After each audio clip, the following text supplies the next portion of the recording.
ان کا جب جنازہ آیا موصوف کا، اب نہ کوئی کہے کہ حالات حاضرہ بیان ہو رہے ہیں نا، ان کے کاز اور ایشوز کو ہم نہیں بیان کر رہے کہ نائجیریا کینیا میں کیا ہوا کیا نہیں ہوا، آرمی سے کیا اختلاف تھے، انہوں نے آرمی کے کیا راز کھولے، نا وہ نہیں ہم بات کر رہے۔ ان موصوف کا جنازہ آیا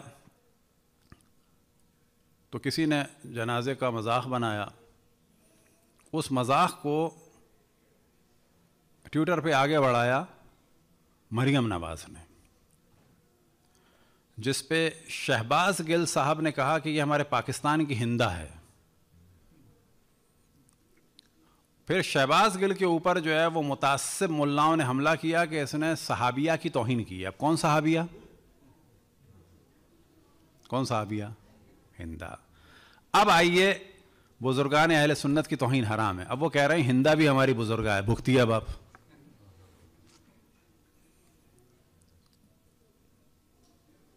ہندا وہ کہہ رہے ہیں ہماری بزرگ ہے، سارے اہل سنت کی نہ، کچھ اہل سنت کی۔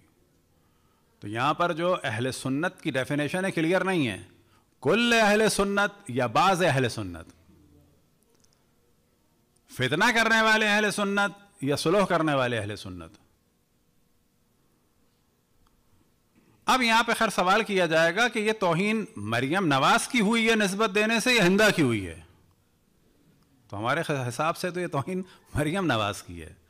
بابا ان سے جو بھی اختلاف ہو سکتا ہے کم سے کم وہ ہندا جیسی تو نہیں ہو سکتی، کیونکہ ہندا کے لیے تو بہت بڑے بڑے جرائم چاہیے۔ اب نہ سمجھے کوئی کہ جی مریم نواز کے طرفدار ہے، لیکن بات ہو رہی ہے، ہم تو واضح کہتے ہیں کہ دشمنان اہل بیت کو تو آپ کتے سے بھی موازنہ کریں گے تو غلط ہے۔ جو لوگ بعض دفعہ دشمنان اہل بیت کو کتے سے نسبت دے دیتے ہیں، یہ روایات میں بھی مذمت ہے نا، کتے نے کیا کیا ہے؟ کتے کو، سور کو اللہ سبحانہ و تعالیٰ نے بعض مصلحتوں کے تحت نجس رکھا ہے کہ ہم بہت زیادہ اٹیچ نہ ہوں، بس وہ بعض مصلحتیں ہیں، لیکن واقعاً سور دشمنان اہل بیت جیسا ہے، یعنی واقعاً ایسا ہے، یعنی سور سے اللہ سبحانہ و تعالیٰ حساب کتاب کرے گا،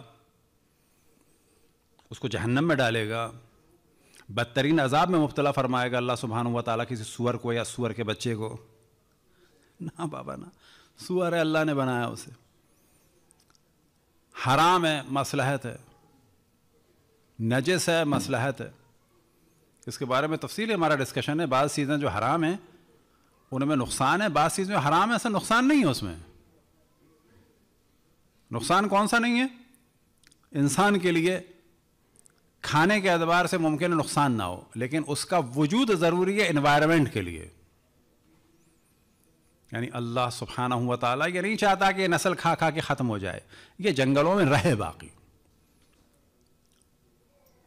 تو سور کے کیا نقصان ہے، کیا نقصان نہیں ہے، جینیٹیکلی ہے یا فزیکلی ہے، فوراً ہوتا ہے یا دیر میں ہوتا ہے، کتنے سال میں ہوتا ہے، یہ سارا ڈسکشن الگ ہے، ہم نہیں کر رہے کہ کوئی سور کھائے یا نہ کھائے، نا قطعاً حرام ہے، لیکن اللہ نے بنایا ہے۔ لیکن اللہ، رسول اور ائمہ کے مقابلے میں آنے والے کو سور سے تشبیہ اگر کوئی دیتا ہے تو در حقیقت سور کی توہین کر رہا ہے۔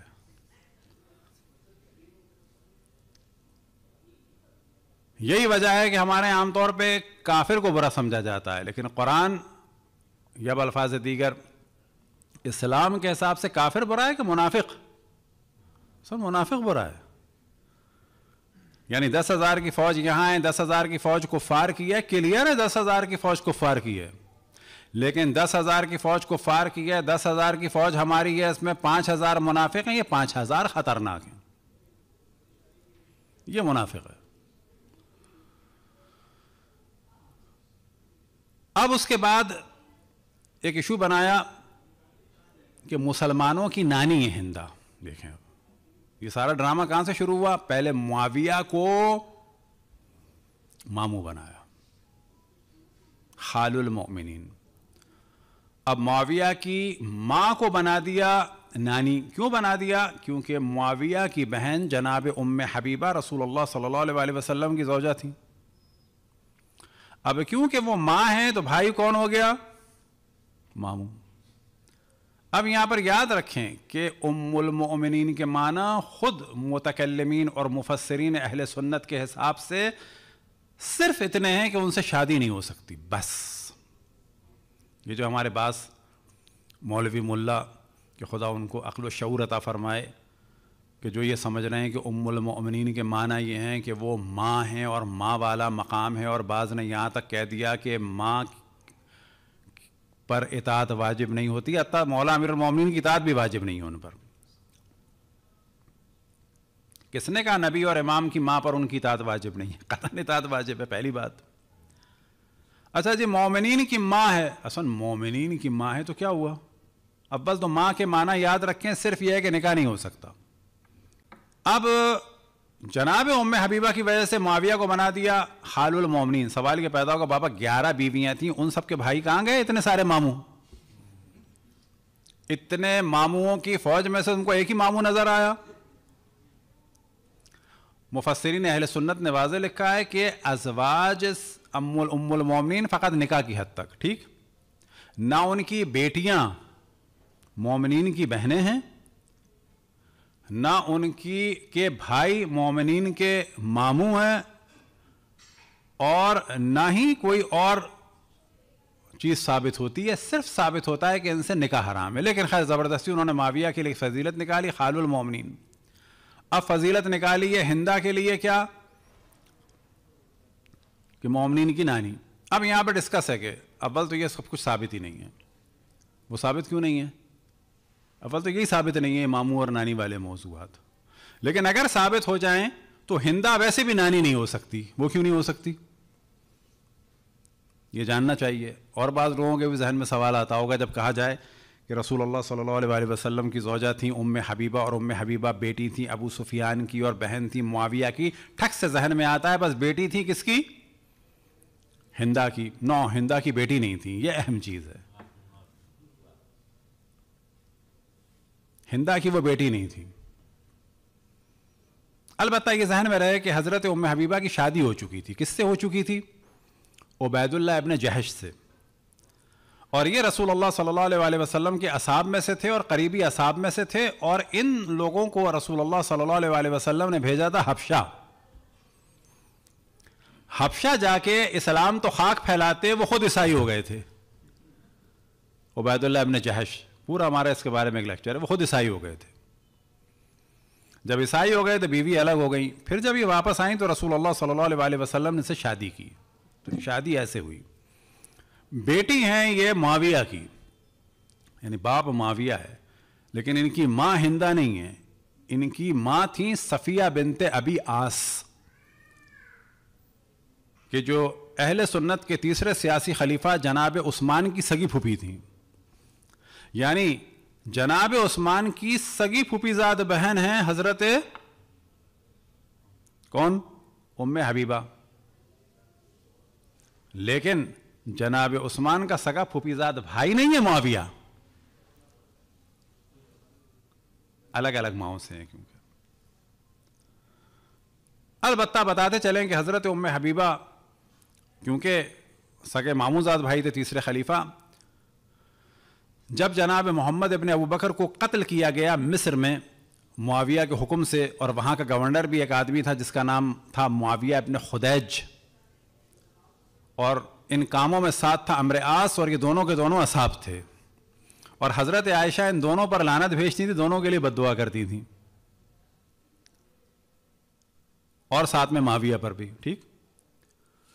اور جب محمد ابن ابو بکر کو معاویہ کے حکم سے قتل کروا کر گدھے میں ڈلوا کر مردار گدھے میں ڈلوا کر جلوا دیا, اور محمد ابن ابو بکر کا خون آلود کرتا آیا مدینے میں, تو جناب ام حبیبہ اور جناب عثمان کی فیملی نے باقاعدہ جشن منایا. یہ بھی چیز یاد رہے. اور جناب ام حبیبہ نے ایک بکرا بھنوایا, اور بھنوا کے جناب عائشہ کی خدمت میں بھجوایا. یہاں سے پتہ چلتا ہے کہ ان لوگوں کے دل کتنے سخت تھے. ہمارے یہاں کسی سے لڑائی ہو کم سے کم موت میں کھانا بھیج دیتے ہیں, اگر کھانا نہ بھیجیں تو کم سے کم تڑپاتے نہیں ہیں. تو جناب ام حبیبہ نے جناب عائشہ کو بھنا ہوا بکرا بھجوایا، اور بھنا ہوا بکرا بھجوانے کے بعد اب بیک گراؤنڈ ذہن میں رہے کہ جناب محمد ابن ابو بکر کو قتل کیا گیا، مردار گدھے میں ڈال کر ان کو جلوا دیا گیا. تو جناب ام حبیبہ نے بکرا بھیجا جناب عائشہ کو اور فرمایا ہاکذا شویہ اخوکی، اور ایک جگہ بیان ہوا ہاکذا شویہ اخوکی بمصر، تمہارے بھائی کو ایسے بھونا گیا تھا. ایک ماں دوسری ماں کو تڑپا رہی ہیں ان کے بھائی کی موت پر، کہ اور تفصیل بیان کی جائے، ایک ماں دوسری ماں کو تڑپا رہی ہیں، ایک ماموں نے دوسرے ماموں کو قتل کر دیا. بابا جب معاویہ ماموں ہے ام حبیبہ کی وجہ سے، جو نہیں ہو سکتا، ٹھیک، کیونکہ مائیں الگ الگ ہیں، لیکن باپ کی وجہ سے آپ کر رہے ہیں، چلو صحیح ہے، لیکن ہندا تو قطعاً نانی نہیں ہو سکتی. تو سوال یہ پیدا ہوتا ہے معاویہ ماموں ہے تو جناب محمد ابن ابو بکر ماموں کیوں نہیں ہے؟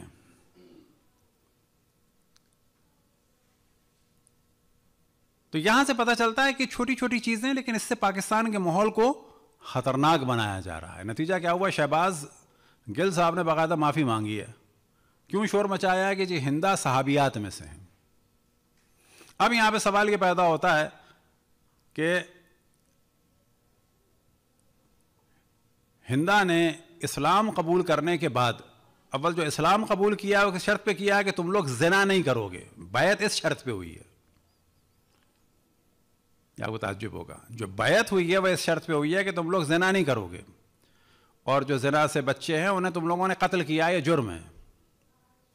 لہذا زنا کے اگر بچے ہوں، یعنی ابھی بھی کوئی رہ گیا ہو، اسے قتل نہیں کرنا ہے. جس پہ ہندا نے جواب دیا کہ ہاں پھر تمہارے ہاتھوں مارے جائیں گے.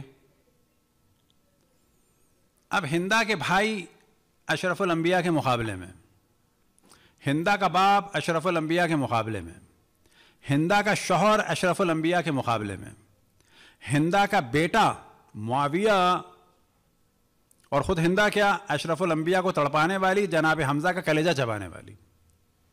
ہندا کا بیٹا کون؟ معاویہ، رسول اللہ صلی اللہ علیہ وسلم کے وصی اور خلیفہ اور جانشین اور داماد سے مقابلہ کرنے والا.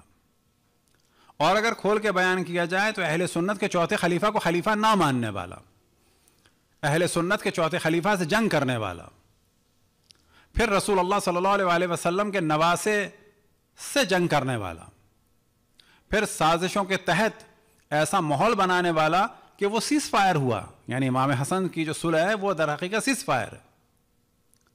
تو نواسے رسول کے خلاف سازش کرنے والا، رسول کے نواسے کو زہر دلوا کے قتل کرنے والا،